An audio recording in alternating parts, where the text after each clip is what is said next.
We're now going to hear a short inspirational Ignite Ideas talk by the wonderful Harpreet Kaur, who actually was supposed to be with us today but can't because of train chaos. And so instead will be joining us remotely.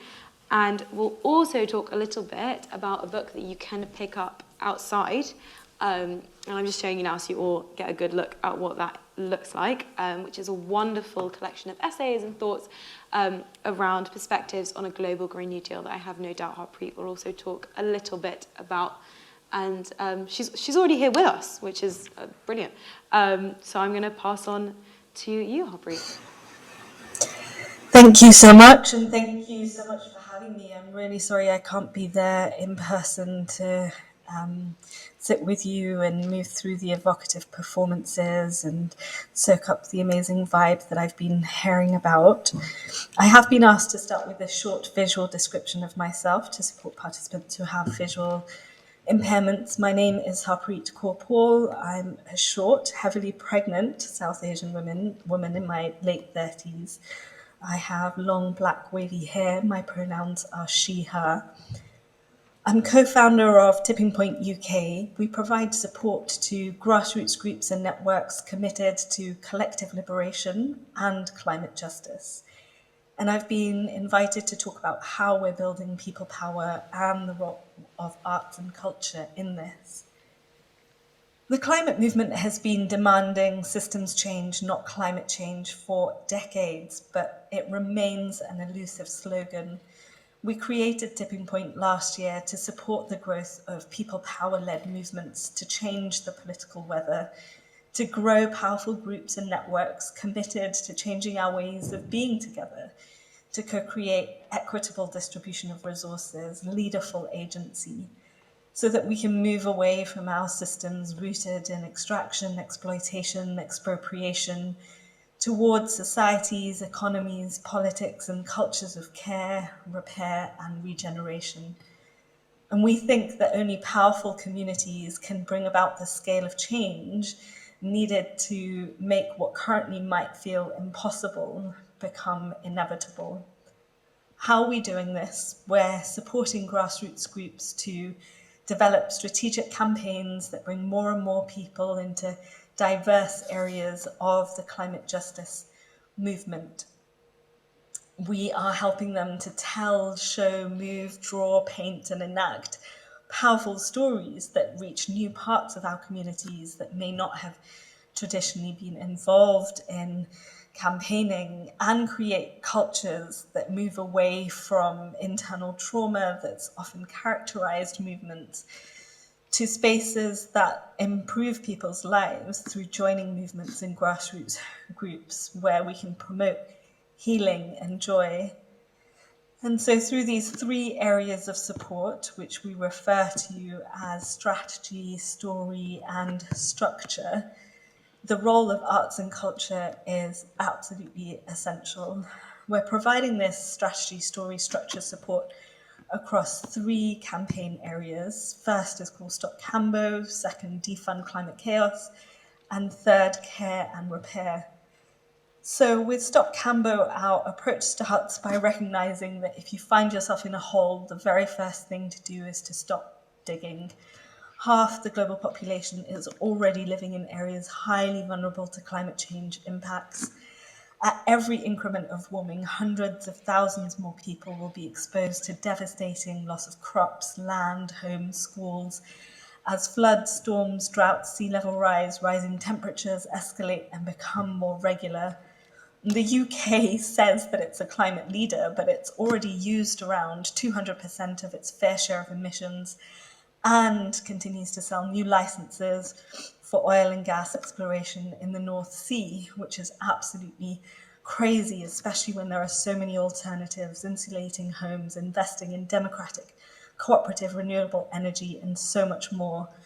So through the Stop Cambo and now Stop Jackdaw, Rosebank campaigns, we've been connecting groups, running welcome calls, connecting activists to various different parts of the movement, and connecting fuel poverty groups to climate justice activists to make broader justice demands.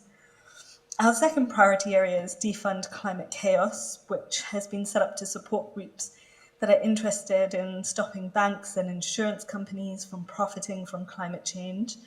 We've targeted HSBC, Barclays, Lloyd's of London, and I wanted to show you a short video to highlight some actions that groups have taken, but unfortunately we won't be able to do that today. I'll try and share links afterwards if I can.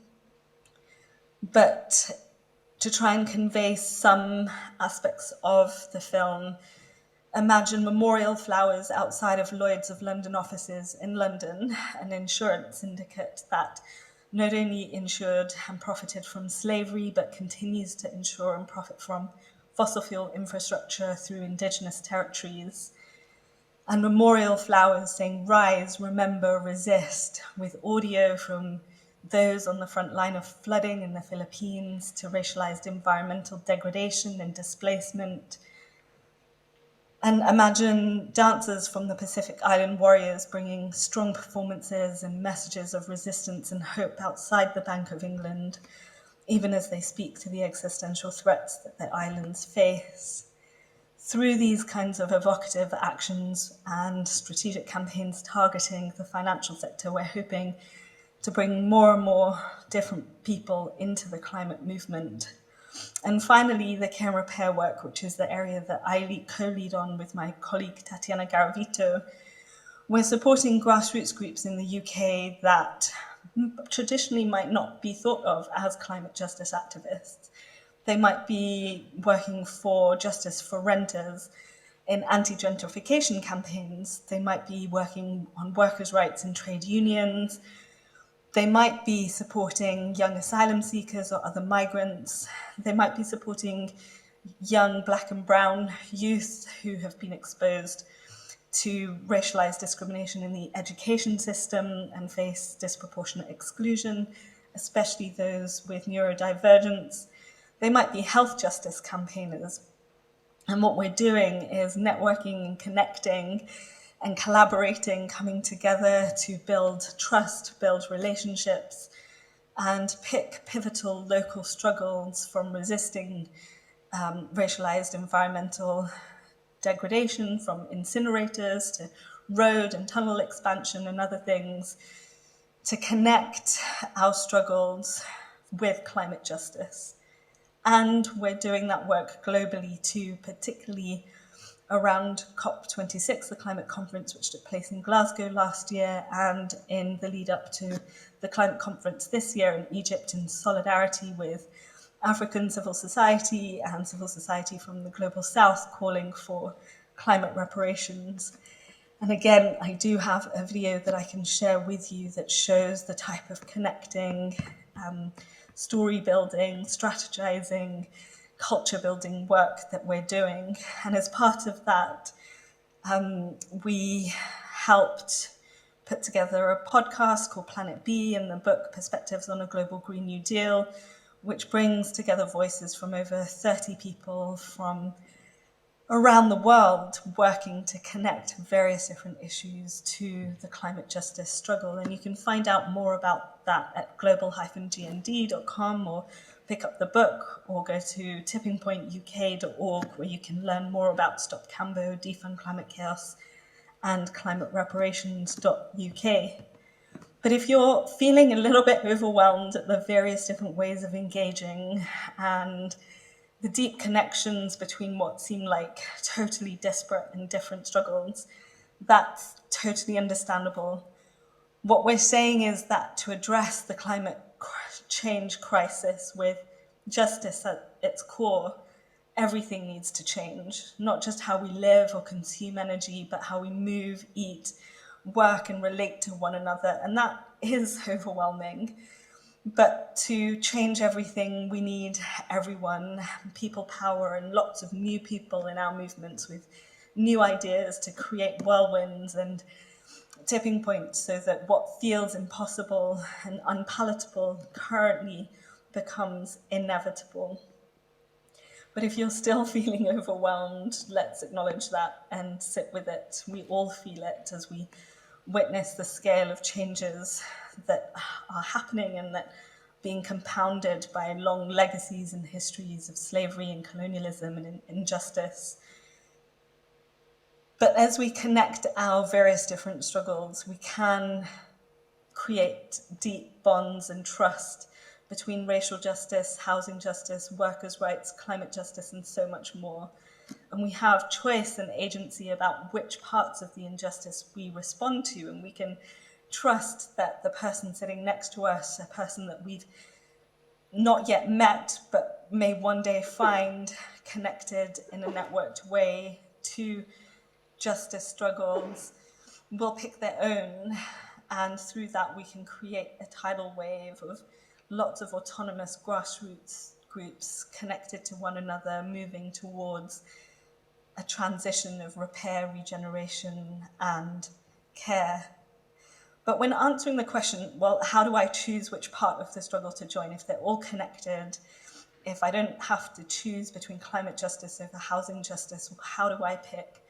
I'm always drawn to the quote from Howard Thurman, a 60s Black civil rights activist, who said, "Don't ask what the world needs. Ask what makes you come alive and go and do it, because what the world needs is people who have come alive." So if we take a moment, dream and imagine what makes you feel like you've come alive. Pick a struggle, join a group, create cultures of care and trust and joy and healing within that group. Find ways of bringing climate justice within that struggle, and come to us at tippingpointuk.org to find out how we can grow and enrich through strategies, stories, and structures that are enlivening.